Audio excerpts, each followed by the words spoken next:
Hello and welcome to the Eye on the U podcast, the Miami Herald's Miami Hurricanes podcast. I'm David Wilson, and I'm joined, as always, on the other line by our Hurricanes beat writer here at the Herald. It's Susan Miller Degnan. Susan, what's going on? We're getting to the finish. I think we're getting to You is missed is you chose a good Friday to miss in the world of the Miami Hurricanes. You were on vacation over the weekend over. I was on. I want you to know I went to New York for 3 nights. That's for it. 3 nights. Yeah, you were gone. Like you took a long weekend, right? You left Yeah, it was a Thursday long. night or Friday morning or Yeah, it was something, like Thursday, and then I got home Sunday, and it doesn't matter. It never and fails. you missed like the most chaotic Miami news cycle, probably definitely the most chaotic Miami news cycle of the year. When And quick, uh and quick. yeah, a very fast, it was No, it had everyone panicked for 8 hours and then it was gone. Really not even. We were of course talking about the Tyler Van Dyke saga on Friday when Kane Sport reported that other schools, and Alabama was kind of the one thrown out there, and I believe that now, looking at how kind of desperate they are in the portal, yeah, really, trying to find a quarterback.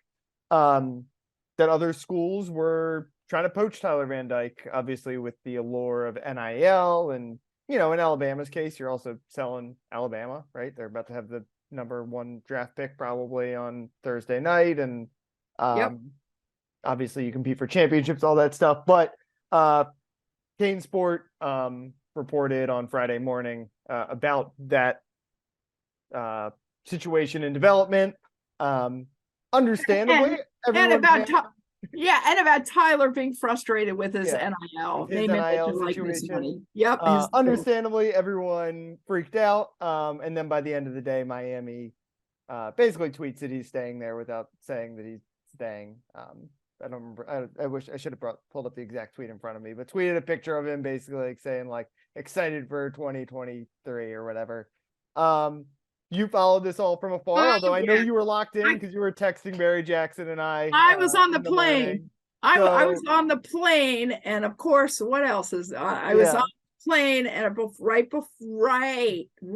before I took off, and and we can all laugh about it now because it's been a week. But what was going when you saw that, and neither you nor Barry nor I had heard that much of anything about that this was oh, what coming. was going through my mind? I was But when you holy when you crap, see that, yeah, holy crap, and then it's definitely true.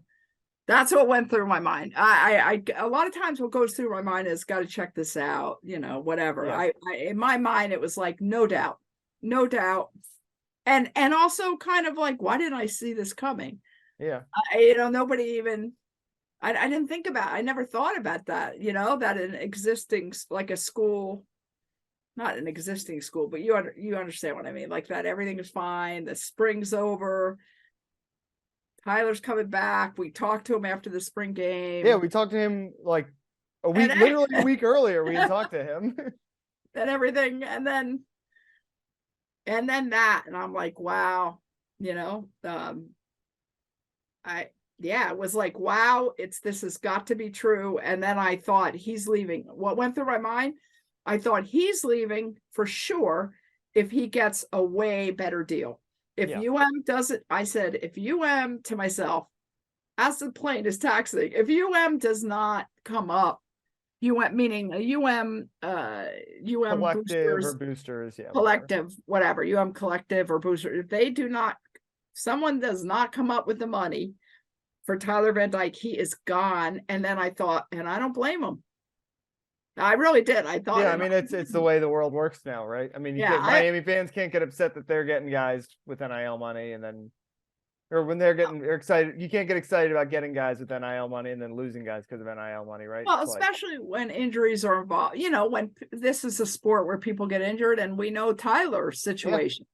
If somebody had offered him, and I don't know what was offered, but let's say somebody offered him $1 million, I mean, you can't turn it down. It's very important. It's your life. mhm. So from here on out, and he's young. So, and I tell you what, I did think that somebody from a booster, some rich person or some rich people Collection of people, yeah, collection of people would get together and and come up figure with it the out, money. yeah. for Tyler. Now everybody else, who knows? They might be broke by now. But I did think that would happen, and I was very relieved because I really like Tyler. I'm a Tyler fan, a big Tyler, and why shouldn't I be? He's a great guy. He's very talented, very mature. And I'm just, I'm pulling for him this season. Just worried about I'm still worried about the shoulder. It's the mother thing. I'm just worried about his shoulder. I can't help it until I see him get hit hard a couple times. Honestly, I'm really going to be worried about that.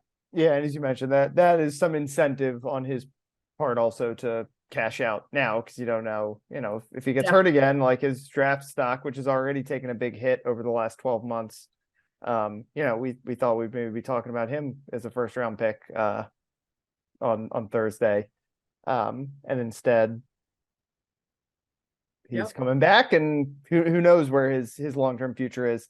Clearly it seems like Miami ponied up enough money to keep him around. Again, I think, Miami has some I think he wants to be in Miami, obviously, right? He's been there. This will be his fourth season. Right. You get the taxes are good, right? So you do get a little bit of a benefit there. And I mean, I think he definitely has a sense of loyalty to the program. I mean, we've heard all about him coming down with anytime transfers would come in to visit, he would come down. Mario's not making him do that. He's doing that to be a leader for this program. And I'm sure we'll never know exactly how strongly he considered going to Alabama, probably, but I think he certainly wanted to get a little bit more money out of it, and he probably did, and it works out for everyone. It was really important for Miami to keep him because I don't know what this team would look like if he was gone next year. I mean, we've talked a lot about Jakari Brown and the fact that we're still high on his long-term future, but I mean, we saw what happened when he was a starting quarterback last year. Like, I still don't know how super high the ceiling is for Miami this year. Are they going to compete for the ACC title? Maybe not quite yet. We'll see what they do in the portal and some of that stuff. We're recording this, we should say, on Wednesday. It's going to go up Friday morning. And we know there will be about there could be some moves, three big but stories. for the most part, Miami's, there definitely should be a bowl team this year. 8-9 wins will, I'm sure, be like the realistic target goal. If you take Tyler off that team, all of a sudden you're in the same position you were last year, obviously, where you're just scraping to try to make a bowl game. So really needed to keep him around, especially with Jake Garcia transferring out earlier this year.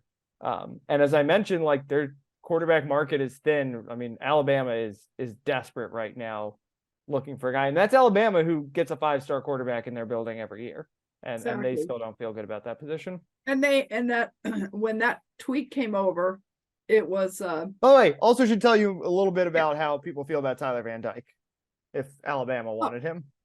Oh yeah, absolutely. Like, be grateful for what you have. Miami fans, like, could be a lot worse. Exactly, so true. And the tweet that came out of the Hurricanes official Twitter account was, quote, "relentlessly working, all focus on 2023, 100% Kane!" exclamation mark. With a picture of Tyler. And then Tyler retweeted it. Everybody's like, "Oh, Tyler retweet." There we go. That's the confirmation that he's staying. Click. Yeah, that was it. That was it. And that was good. That was a good thing. I was relieved. So what do we think happened there? Was it all, in terms of the flirtation, is it all NIL? Like, is there any, I don't know if you've heard anything from any side of this, but no dissatisfaction with Tyler necessarily about the program or anything? You get the sense it was all NIL based? I don't think so, because if it were that, he would just be gone. Yeah, exactly. Yeah. No, I think it's definitely all NIL money. And back in the day, like years ago, and I guess now too, I mean, players would get insurance, and I guess they still do, but before they got in the in the NFL, let's say, they'd get insurance in case they got hurt and stuff. I mean, this is the same kind of thing. Yeah, in a way, it's the same kind of thing. So yeah, I don't know. I think he's pretty loyal guy, but smart guy. Yeah, I'm sure the appeal of competing for a national championship was interesting to him too. And another thing, I've seen a lot of people talk about how the portal for a lot of guys is the first time they really have gotten recruited. Like you hear like guys who maybe come up from a lower level or a JUCO or whatever. Obviously JUCO's always been around like this, but Tyler was a pretty big recruit. He was a 4-star recruit, but like when he was coming out, Miami beat out Syracuse and Wisconsin and Rutgers and like, It's some, kind of cool. some pretty good programs Yeah, mixed in there, but for the most, there was no Alabama. Like Nick Saban probably had never called him before. probably quiet, kind of Yeah, quiet. exactly. I mean, So but as far I'm as sure there was it's like if you get another job offer and you have a current job, right? Like you might love where you work, but sometimes you want to, if it's interesting, you want to listen to hear what they have to say, especially if it's a a big company like Alabama or whatever. right, and it gets you more money in your company. Yeah, that too. Yeah. So anyway, it's a job, right? It's basically we've said it a million times, but the facade of like the amateurism is kind of gone, and I'm fine with it. I think you're pretty much fine with it. Like, it's going to cause a lot of drama as we have seen for the last couple of years, but Miami, the important thing is Miami was able to keep him around, and this offseason would have been really chaotic if they were out here, because I don't know if they would have felt good going into the year with Ja'Cory Brown. I think they would have been right into the portal trying to find something. So they basically got the best guy available, I think. What I'm wondering is, to end this subject here, I'm wondering, well, we're assuming that it was the Kane connection. They have the new collective, or maybe it's not new. They've had it for months or whatever, apparently. But the Kane collective associated with University of Miami. I wonder, they had to come up with some big bucks. Yeah, they really did. So I wonder, excuse me, how that affects now future situations that are coming up with transfers. Now, I know we're not going to talk about that now, but the portal closes on, I know it's Wednesday, it closes on Friday, and there are kids visiting and I'm sure talking to other programs about, money, weighing their options. And I'm wondering how Tyler's situation affects now. I have no clue. Yeah, it'll be interesting. Maybe we should try to get someone on from the Canes connection at some point, because the way I've always kind of gotten the sense of how it works is it's like it almost feels like a political campaign, right? Where it's like you can be a recurring small dollar donor, right? You can give $15 a month if you're just like a Miami, like the same way you would be like Golden Cane or whatever, like give money to get your season tickets or whatever. You can do that. Or I think I'm sure the people who are running that also, when a big name like Tyler is like, I need X amount of dollars to be around. Yeah, you have certain cash reservoirs that are through those annual or monthly donations or whatever. But you can also go out and say, go find a local business that is a Miami alumnus or whatever, and you're both trying to get your phone banking a little bit, right, and trying to get those small dollar donations, but you're out there trying to track down the big bucks when you need to too. And I'm sure a guy like Tyler is you got to kind of go to work quickly, but yeah, like you said, it'll be interesting to see what that does going forward. In some ways, I wonder, I mean, it could honestly help.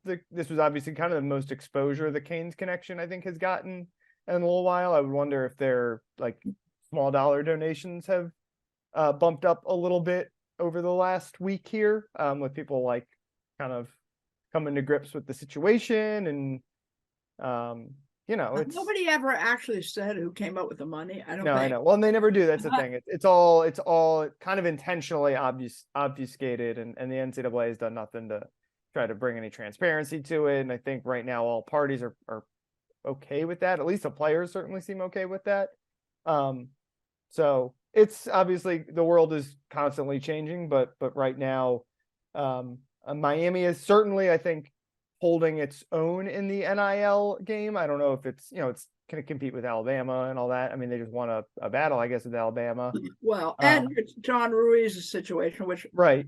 Yeah. I know we're not going to detail, but I'm not a financial expert, but I know that the Life Wallet stock is not doing well. Like they were taken off NASDAQ, I think, and they're in bad.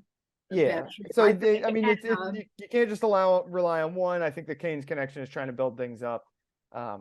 It's a whole new world, though. It's kind of like I mean, it's again, like I think the way the Canes connection and every school has one of these, trying to kind of position themselves as being similar to, if you're a Golden Cane and you give your annual couple $100 to, get some tickets to some games a and lot more than a give couple money hundred, and by the give way. money to, well, I mean, some people, the No, if you're a young Golden Cane, members or whatever, Golden Canes are the high one, but what's the lower one? Like just when you're I, a oh, just regular. Hurricane Club or whatever. No, Yeah. yeah, but you're now, I think, if you get tickets, period, if you get season tickets, I'm pretty sure you have to give money.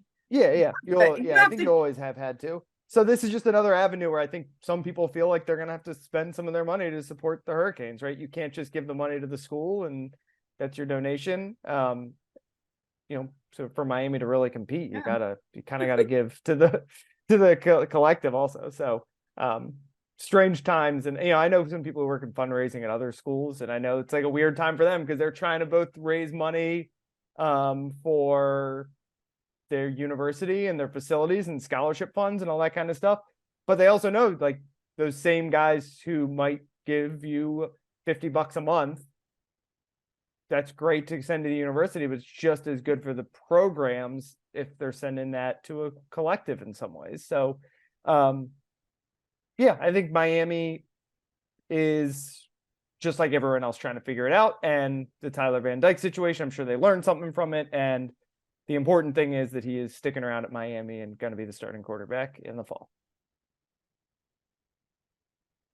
All right, let's switch gears. Let's talk some NFL draft. As I said earlier, we were recording this Wednesday afternoon.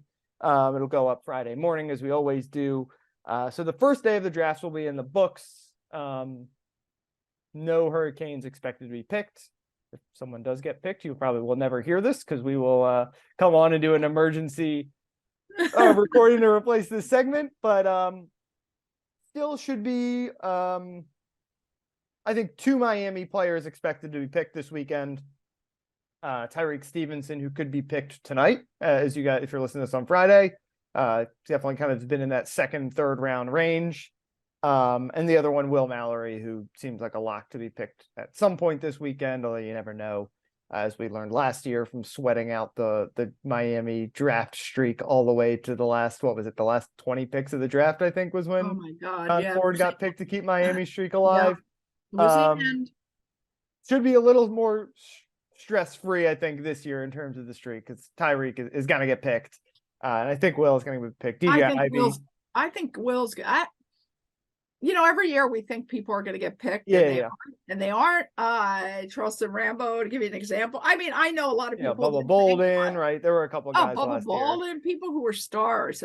But I have a really strong feeling he's getting drafted. Yeah. So we got Tyrique and Will feel like basically locks. DJ Ivey is another name that has been thrown around a little bit as maybe a late round prospect. Mm-hmm. Certainly an undrafted guy. We'll start with the wait.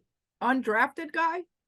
You said DJ Ivey. Yeah. DJ Ivey. He could possibly get drafted. Yeah, I said maybe late round pick, certainly undrafted. If not. I got you. If not, you're saying. Yes, if not. So let's start with Tyrique, I guess, first, the guy who's probably going to be the first guy picked. At one point there was a little bit of first round buzz around him at one point. I think a nice story for Miami, obviously a hometown kid, played at Southridge and South Day from down Florida City, at Homestead, goes to Georgia for 2 years. I think he was there, right? Yes. Plays big part of I think their Sugar Bowl team, right? I think he was in the national championship game. He was in national they lost his freshman year. And then I think his sophomore year he made like the signature play of their Sugar Bowl win against Cincinnati, breaking up a pass. There though, he was kind of stuck in like I think they called it the star role there, like the hybrid linebacker, safety, nickelback. Transferred to Miami, obviously part of it to get home, but also I think he really wanted to show that he could be a lockdown outside cornerback, and he had a really good couple of years at Miami. He's a cornerback. He got beat sometimes, but I think obviously he missed out on some national championships at Georgia by transferring away, but I think just in Yeah, terms of his long-term goal of trying to get to the NFL, I think the Miami move worked out pretty nicely for him. I think so too. I mean, I mean, you never know what would happen if he was with Georgia, but Yeah. I agree with you on Yeah, that. maybe he would have gotten to play cornerback at some point, but I think clearly he wanted to play corner. He got to do that from day one, and he was pretty good at it at Miami. And he wanted to come home. Mhm. I have to say the hometown connection to guys, maybe when they get older, and the thrill of the recruiting and all that is over and they've been in the program for a while. I know that some of them who have grown up maybe with single moms or single parents or struggles and stuff. He really wanted to come home. Yeah. And yeah, I mean, I used to run into him at games and like high school games and stuff, or even practices. Like, I think he really enjoyed the being back home aspect of it. He definitely did. I asked him about that. I said, Georgia won 2 national titles both years he played at Miami. Yeah. Both years they won national titles. Can you imagine? You transfer in the next 2 years, your team wins titles. But he said that he swore that he knew how good they were. Of course, he knew how good. Of course, they played a national title his freshman year, and right, one of the co-favorites basically coming into the next year. And he said that he knew it. And he said he even told all the guys, I know you guys are gonna whatever, but I need to go home. I want to go home. And he grew up loving the Hurricanes, like most of these guys that are from here do. And he had a good. He's good. I think he's good. And definitely he actually is going higher than I thought originally.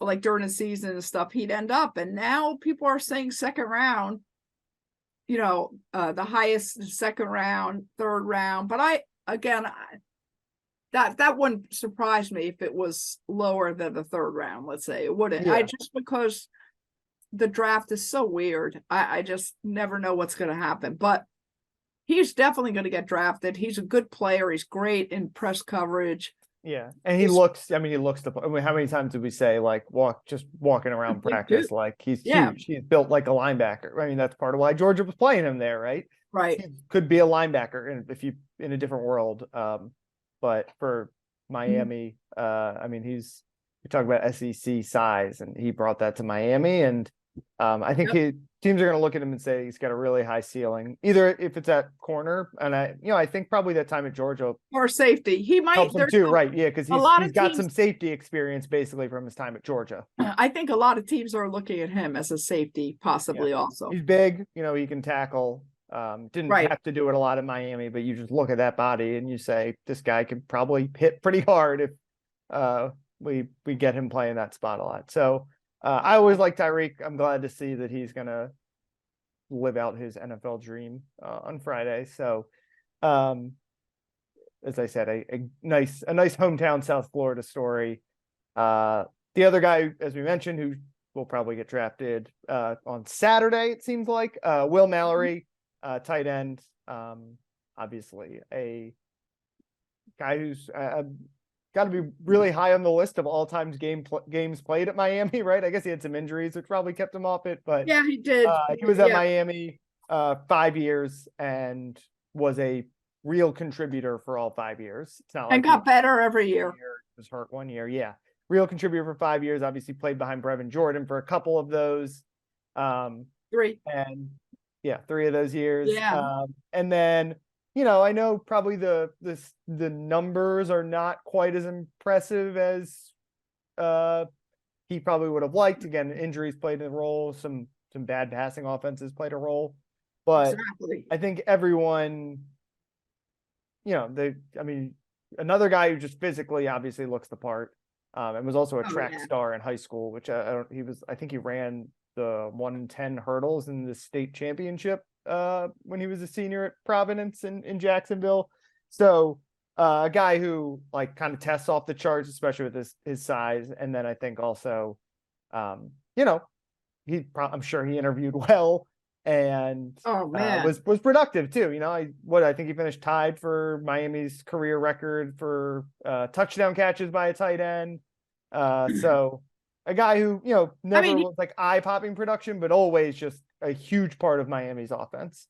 Got better every year. He had 538 yards in catches, you know, 42 catches this year. Yeah. 3 touchdowns. He was leading receiver. Yes, he was the leading receiver. Pass catcher or whatever you want. It's hard to, you know, 42 catches, 538 yards, and 3 touchdowns. I mean, he was really fast, although somehow I always think people think tight ends are slow and kind of lumbering down the field. Well, it used to be, yeah. Yeah, but he wanted to show he was fast. He ends up going to the combine, running the fastest 40 of any tight end. Yeah, and as I mentioned, he was a legitimate track star in high school. Like at that size, what is he? Right. 6'5", and you know, almost 6'5". He was skinnier back then, but that's a he's like a gazelle. Yeah, exact 4.54 seconds. His vertical was 36.5 inches. I think that was like third best. I was pretty good. He was really good in the Senior Bowl. You know, he proved that he could block. He's had injury problems, and he'll admit it. He tore his labrum in each shoulder on different I think successive seasons, and had to get surgery on each, you know, shoulder. But the thing about Will Mallory is he's the son of a career football coach. Yeah. Mike Where Mallory. Does his dad work now? He was working for the Broncos at one point, right? Oh, well, his dad has been a million places. Yeah, he was in Jacksonville. Yeah. and where Will was from. Yep. But right now he's a special teams analyst. He was just hired there, a special teams analyst at Michigan. Now at Michigan, he was his alma mater. Yeah. Yeah, he was a star linebacker there. He was a Butkus Award finalist. This is his dad.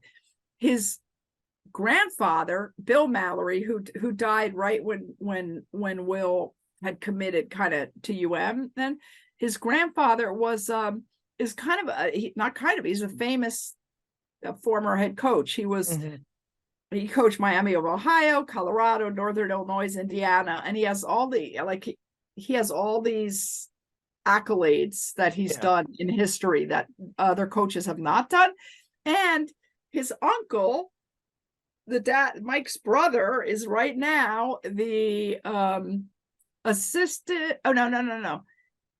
I'm looking at this now. Doug Mallory, he's a Michigan secondary assistant. I think he's working with the secondary. So Mike is working with the special teams. His dad, his uncle is a secondary coach. I mean, he's a guy who has grown up around coaches. Yeah. Well, yeah, I mean, he checks a lot of the boxes. Everything. I think the injuries are basically the one concern.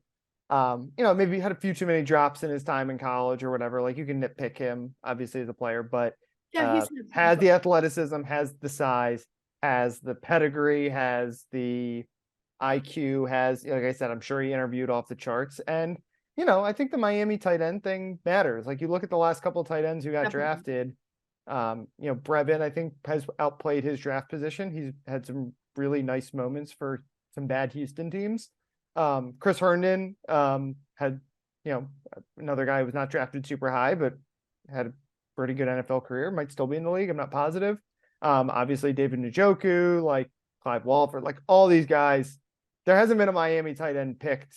Like, I'm going back a while. Like, I guess Richard Gordon, that's the only guy I can think of who was like a total bust for where he was picked. Like, that was incredible. It's you know, the Miami tight ends tend to work out. And Will, like Greg Olsen, you know, Greg Olsen. Well, then there's the obvious one, Shockey Olsen. Like, there's all those guys. By the way, Greg, and he knows Shockey because he played when his dad was coaching at Indianapolis, the Colts. Oh, okay. Yeah. Okay, when Shockey was there, so he was this. Will knew Shockey, but you know, when Greg Olsen played at Miami, there was a season where he had several drops, although he still was mad at me for writing a story about that. But I mean, so it doesn't matter. Yeah.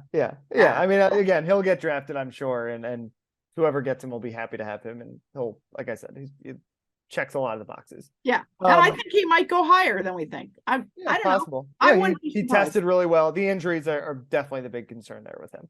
Before we close out, anyone who we did not mention who you're kind of interested in is maybe a guy who gets drafted Saturday, or maybe just someone who after the draft you're excited to see where they land and if they can make an NFL team? Well, I think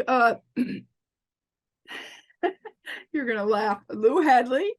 Yeah. Okay, the punter. I love Lou Hedley. Okay, I know he's 29, but I don't expect him to get drafted because the age and just how many punters get drafted a year? 2, 3 at tops. Don't get drafted.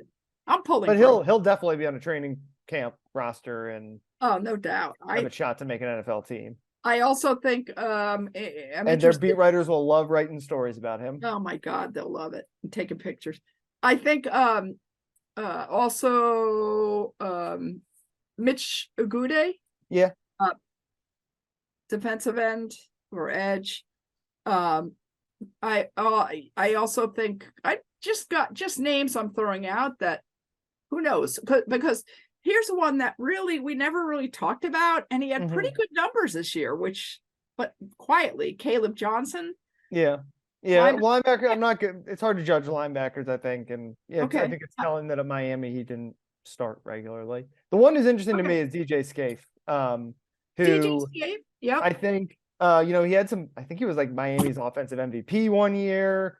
Another guy who played 5 years and was a real contributor for all 5 years basically, and played everywhere, right? Played, I don't know if he ever played left tackle, played right tackle, played, I think both guards. I think he did. I think he played left tackle. I think he did for a while. I left, right, mostly right. Yeah, mostly right tackle. He was always a tackle. He's got guard's body, right, a little bit shorter. Well, he played right guard for, I think, 2021.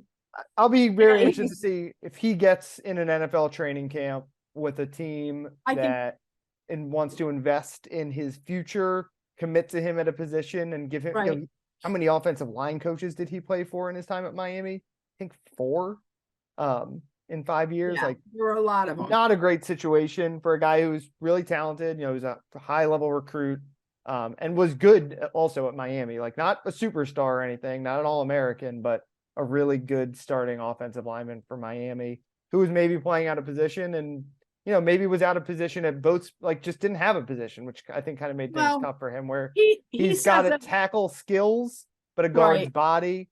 And I think it made it tough for Miami to know exactly what to do with him.